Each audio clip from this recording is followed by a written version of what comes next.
So ayun no, i-review natin tong headlight ng WR na aftermarket. Ang brand nito is yung Moto Pro. Bibili to sa Shopee ng 1.4. Okay naman siya, medyo malakas naman yung ilaw, malakas naman siya. Kaso nga lang, yung downside nito, yung space niya dito sa gilid, no? Pwedeng pasukin ng tubig kasi yan. Pag malakas yung tubig, ay malakas yung ulan, tapos nagte-trip ka, pwede pasukin yan ng tubig. Tapos baka mababasa to. Ito yung kinakatakot eh, baka mabasa. Dito rin pwede daanan ng tubig sa taas, tutuko dito, magkaka-short circuit.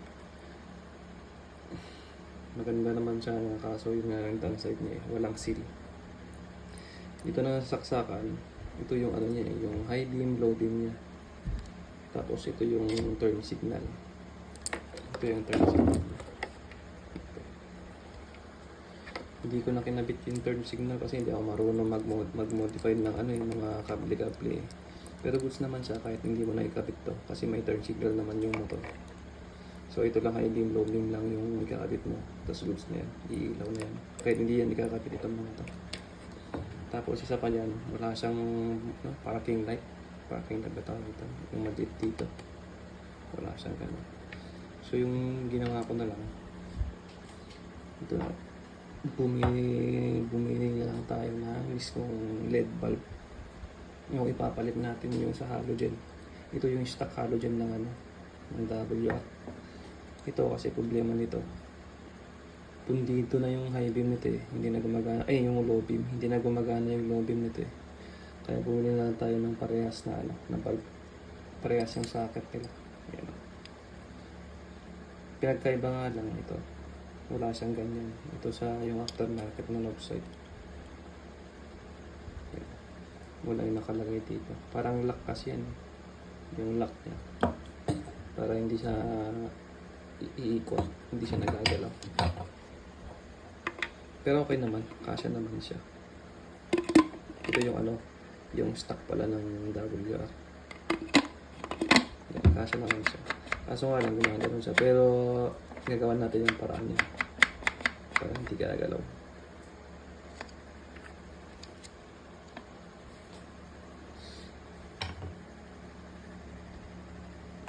Ito yung lock niya, sa stock to eh. Meron siyang lock. Meron.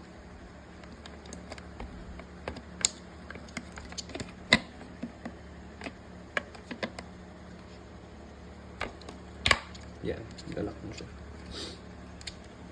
Ito yung problema pag nilalak mo. Tabingi. Kasi yung LED niya nasa gilid eh. Pagilid. So yung ginawa ko dyan, hindi ko na nilalak. Yan. Yung maglalak naman yung magsisecure niya para hindi gagalaw. Itong seal niya. Ito yung sinasabi ko kanina. Yung sa Moto Pro na headlight, wala siyang seal. Ito may seal eh. Hindi yan basta-basta mababasa pag nakasil. So dito wag na natin i-lock to para straight. Straight siya. Pag nilalak mo kasi natatabingi siya eh. Yan, tabingi.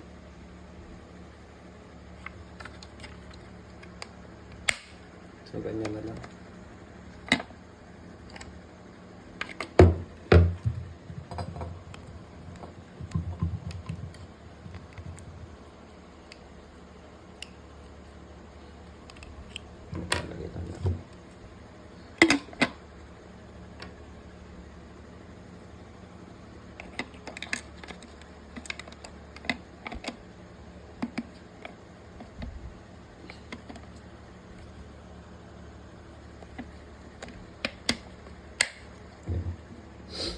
Kasi ito na yung magsisilbing ano niya, pang-lock niya.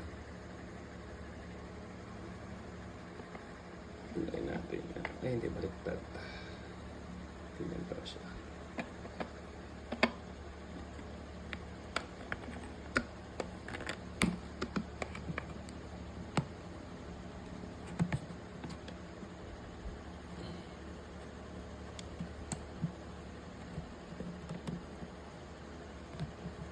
Yan.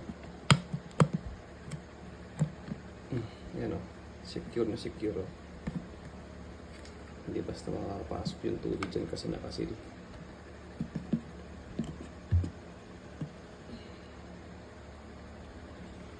Yan, straight na siya.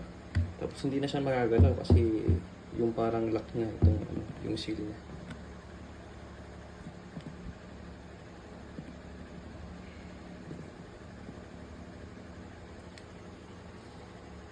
Ito pala yung ano, yung knob side. Chinap ko na online yung ano, yung QR niya, QR code niya kung original. Lumabas naman sa website nila original yung ano niya, yung nakalagay na QR code. I-scan mo lang yan para matignan mo kung original yung product na nabili mo. Ito pala is ano lang ito eh.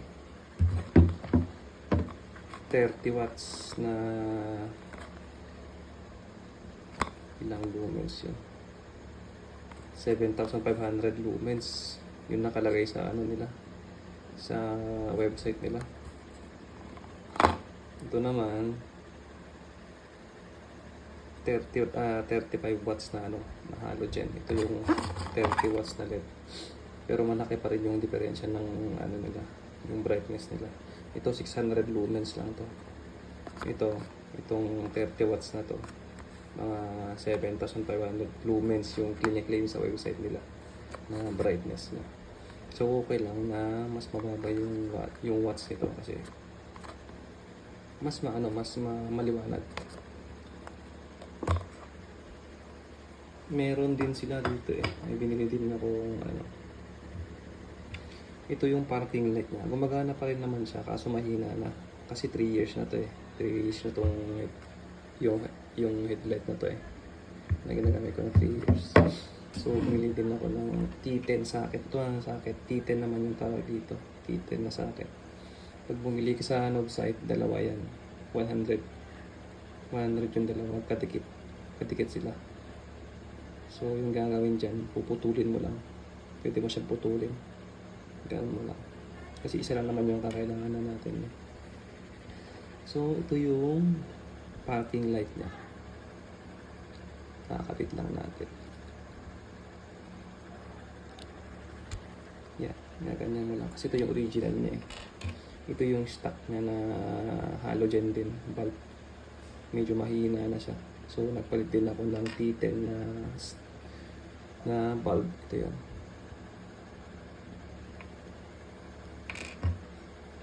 Pag tinanggal mo pala ito, bubunutin mo lang siya. Sipa.